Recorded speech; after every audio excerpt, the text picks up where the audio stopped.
Num novo tempo, no novo programa, o Divã de André Kepp. E olha o tema especial de hoje. Geopolítica explicada, direita versus esquerda.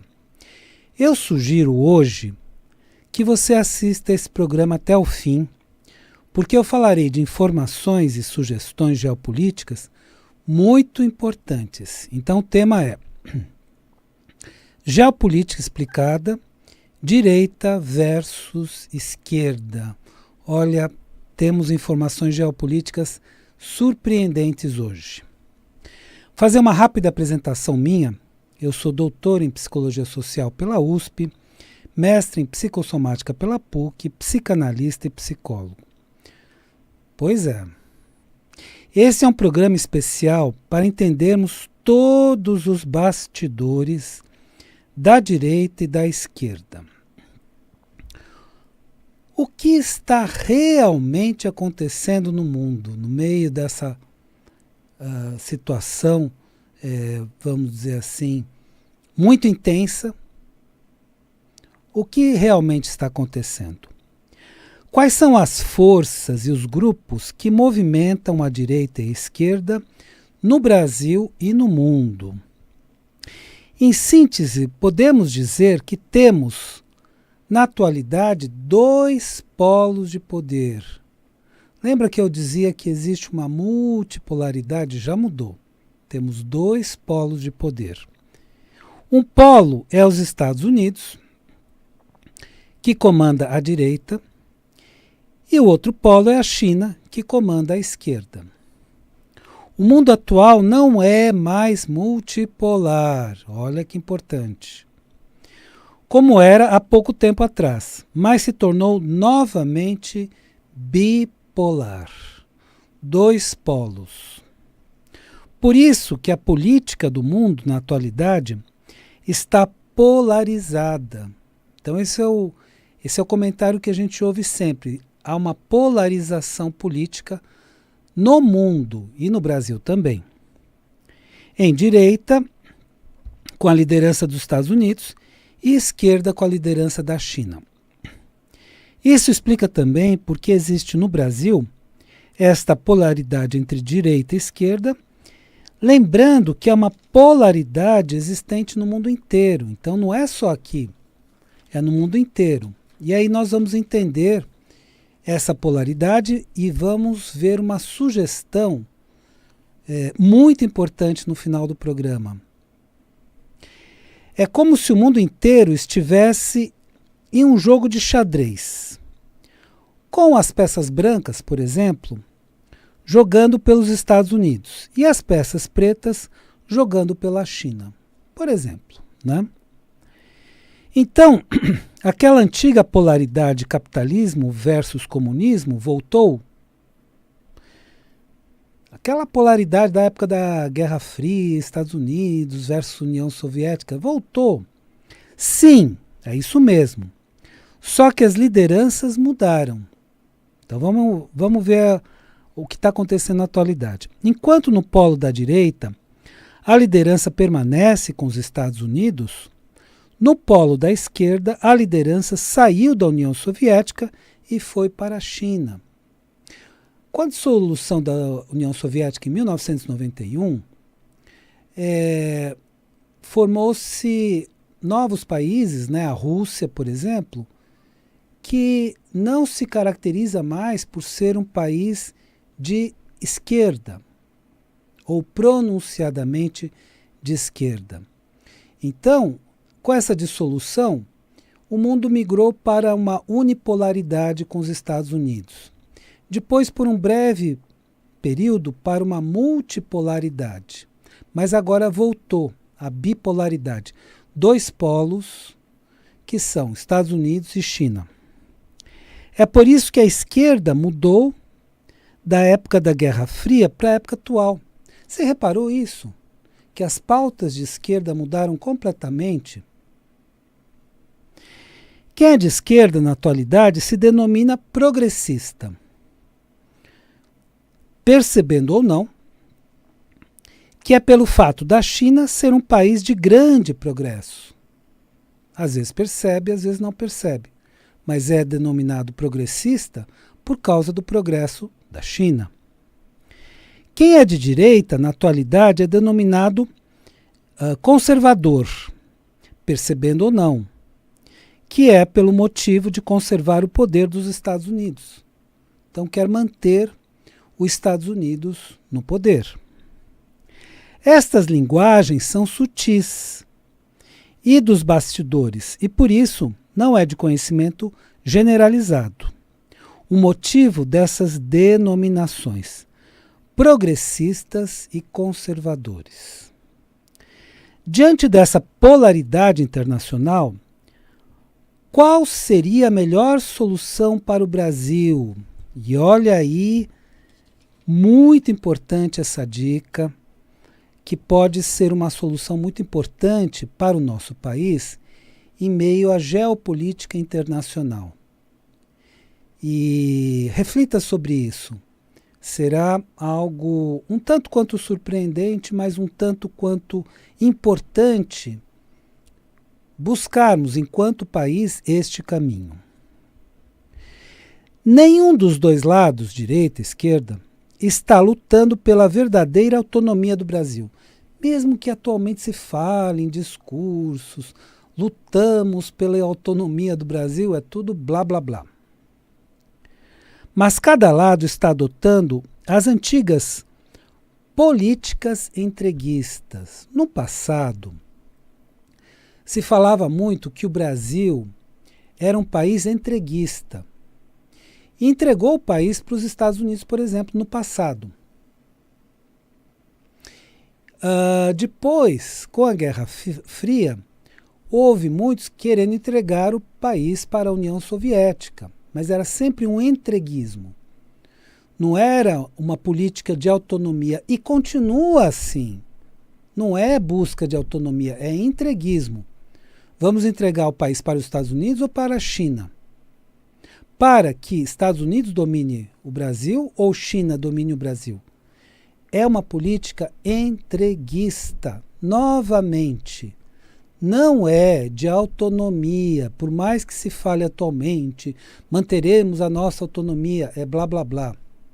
Tá? Seja de entregar o Brasil para a China, ao invés da antiga tentativa de entrega para a União Soviética, porque naquela época era entrega para a União Soviética, tentativa pelo menos, né? Ou ainda entregar para os Estados Unidos, novamente. O Brasil já esteve totalmente atrelado aos Estados Unidos, nas mãos dos Estados Unidos. Mas então, qual é a solução proposta? Vamos antes só comentar isso. Na época que estava entregue aos Estados Unidos, tinha uma dívida externa gigantesca, praticamente impagável, que gerou uma inflação gigantesca. Então a questão aqui não é de entregar para um lado e entregar para o outro. A questão aqui é de buscar uma verdadeira autonomia. Ah, André, mas isso tem jeito, isso é possível? Eu vou mostrar que é. Pegando um exemplo internacional muito importante, que nós precisamos prestar muita atenção. Então vamos voltar à pergunta. Mas então qual é a solução? É a busca da verdadeira autonomia, e não autonomia de discurso político, né? Porque no discurso político de um lado e de outro se fala em autonomia, mas não é autonomia o que está sendo feito na prática, de fato, é entreguismo. Que na verdade é entreguismo. Ou seja, se fala em autonomia tanto na esquerda quanto na direita, mas na verdade quer se fazer do Brasil novamente colônia.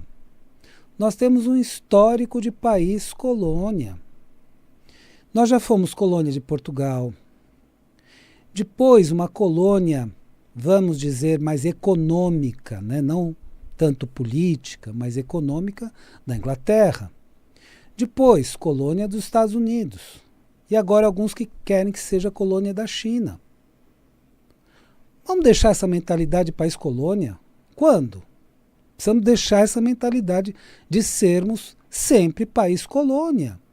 Então, o que se fala hoje de autonomia, seja de direita, seja de esquerda, não é autonomia, é entreguismo. Vamos entregar de novo o país para os Estados Unidos? Vamos entregar agora para a China? Seja da China, seja dos Estados Unidos. Agora, essa é a pergunta fundamental. Mas como fazer para alcançarmos a autonomia e qual modelo podemos seguir? Então, como é que nós podemos conseguir a nossa autonomia e qual modelo podemos seguir? Aqui temos uma resposta, isso que é surpreendente. Vou sugerir olharmos com bastante atenção para as movimentações da Índia, que já se tornou a quarta potência mundial. Sabia disso? A Índia atualmente é a quarta potência mundial, passou o Japão. Gente, isso não é pouca coisa. Você sabia que a Índia já é a quarta economia do mundo? Você sabia que ela ultrapassou o Japão, que já foi a segunda economia mundial? Japão, há pouco tempo, relativamente, né, era a segunda economia mundial e tinha a possibilidade até de suplantar os Estados Unidos, né? Por causa da reunião de Plaza que aconteceu nos Estados Unidos, não suplantou, mas iria suplantar os Estados Unidos, iria se tornar a primeira economia mundial. Agora, a Índia suplantou o Japão. Portanto, no ranking atual das maiores economias mundiais, vamos ver como é que está esse ranking. Temos, em primeiro lugar, ainda os Estados Unidos. Em segundo lugar, a China. E daí essa bipolaridade. E daí essa polaridade no mundo. Estados Unidos direita, China esquerda, querendo, né, cada um dominar uma parte do planeta. Essa que é a realidade. Em terceiro lugar, a Alemanha. Claro, é a principal economia da Europa. Mas em quarto lugar, a Índia. E aqui que eu quero mostrar como eles conseguiram isso. Como é que eles conseguiram se tornar a quarta economia mundial? Enquanto o Brasil não deslanchou, tanto quanto a Índia. Então, será que nós temos que entregar o país para os Estados Unidos novamente? Ou entregar o país para a China? Ou buscarmos a nossa autonomia? O que é mais interessante para a gente? Como a Índia fez?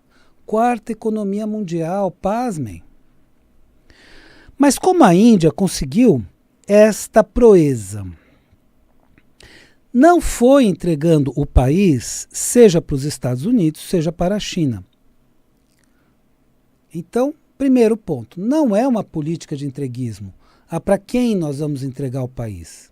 Não é isso. Mas olha, vamos ver os passos que a Índia seguiu, que nós podemos ter esses passos como modelo. Não foi também se opondo completamente. Então, a Índia não se opõe aos Estados Unidos, não faz bravatas contra os Estados Unidos, não briga com os Estados Unidos. Mas também não se opõe à China. Naquilo que é razoável, evidentemente eu vou mostrar alguns detalhes. Mas não se opõe nem ao lado nem ao outro. Continua dialogando diplomaticamente com os dois lados. Então, ela não se opôs completamente, seja contra os Estados Unidos, seja contra a China. Porque ela percebe que são países mais poderosos. Adianta fazer bravata contra Donald Trump, contra os Estados Unidos, país mais poderoso do planeta. Adianta também se opor à China, segundo país mais poderoso do planeta, que querem novamente dominar, cada um do seu lado, uma parte do planeta. Será que é assim? Não é. Então não é fazendo bravata, se opondo, brigando. Isso aí é perda de tempo. Precisa ter boas relações diplomáticas enquanto o Brasil cresce. Então, enquanto o Brasil procura sua autonomia, ele precisa ter boas relações diplomáticas. A Índia conseguiu essa proeza buscando verdadeiramente a sua autonomia. Não no blá blá blá, não em discurso, mas de verdade. Então, o que a Índia fez? Um planejamento.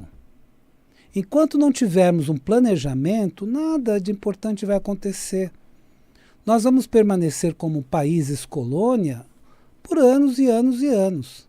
Seja colônia dos Estados Unidos, seja colônia da China. E ela buscou a sua autonomia, mas com esse detalhe: mantendo boas relações diplomáticas com os Estados Unidos e com a China. Então, faz a diplomacia.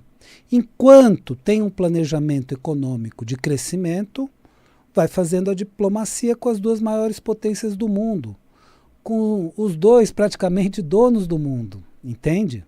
Não é para brigar com os donos do mundo, é para fazer uma diplomacia com esses dois países do mundo. Por outro lado, sempre que os Estados Unidos e a China tentaram destruir a verdadeira autonomia, porque é o seguinte, tanto os Estados Unidos quanto a China percebem os países que estão buscando a sua autonomia. E vamos usar uma linguagem assim muito sutil, muito tranquila. Eles não gostam disso. Vamos usar, sabe essa linguagem bonitinha? Eles não gostam muito disso.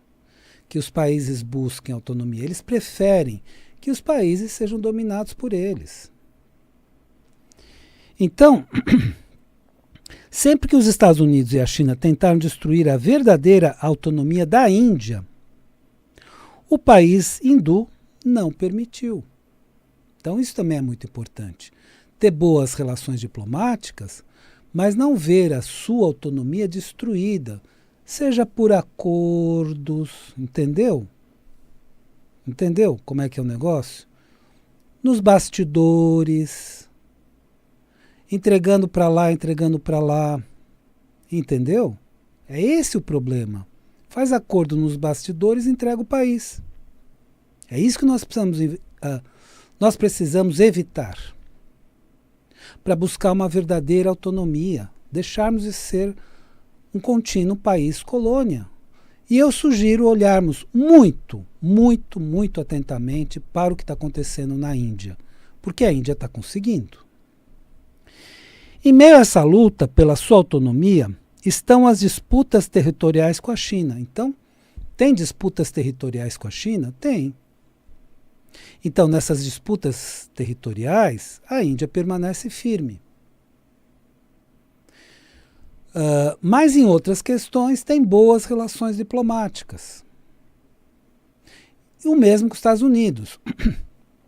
No que os Estados Unidos tentam interferir na autonomia da Índia, a população e principalmente o governo não permitem. Então, com isso, a Índia consegue buscar a sua autonomia e manter relações diplomáticas razoáveis. Não vai permitir tudo, mas também não vai se opor em tudo. Percebe? Tem que ter esse jogo de cintura. Tem que ser diplomático. Não pode ser na bravata. Meu Deus do céu. Tem que ter diplomacia. Os políticos brasileiros não sabem o que é a palavra diplomacia? Não sabem, não entendem. Procurem no dicionário. Vamos lá. Portanto, a Índia não aceitou voltar a ser colônia. A Índia já foi colônia inglesa. E tivemos aquele episódio maravilhoso de Mahatma Gandhi libertando a Índia numa libertação pacífica. Um episódio maravilhoso da história. Assistam o filme Gandhi. Vocês vão ver como a Índia conseguiu sua independência da Inglaterra. E a partir do momento que eles conseguiram essa independência, eles tiveram brio. E eles têm até hoje. Então estão buscando seriamente a sua autonomia. Agora, desta vez dos Estados Unidos ou da China. Então, eles não deixaram de ser colônia da Inglaterra para se tornarem colônia dos Estados Unidos ou colônia da China. A Índia planejou um desenvolvimento econômico próprio, tem que planejar essas coisas. Não vai dar valsa, vamos ver no que vai dar. E não é no entreguismo. Tem que haver um planejamento, de autonomia. Enquanto tem boas relações diplomáticas com os Estados Unidos e com a China, e não com um lado só, vai planejando a sua autonomia. A autonomia não acontece, ela é planejada. O que a Índia fez? Planejou a sua autonomia. Por isso, hoje é a quarta potência mundial, sabia disso? Quarta potência mundial. Então, a Índia planejou um desenvolvimento econômico próprio e autônomo, independente dos Estados Unidos e independente da China. A Índia aplicou esse modelo político-econômico e já é a quarta economia do mundo. E aí uma pergunta para nós aqui do Brasil. Por que nós do Brasil não podemos fazer de forma semelhante? Olha, sugestão, planejar a autonomia.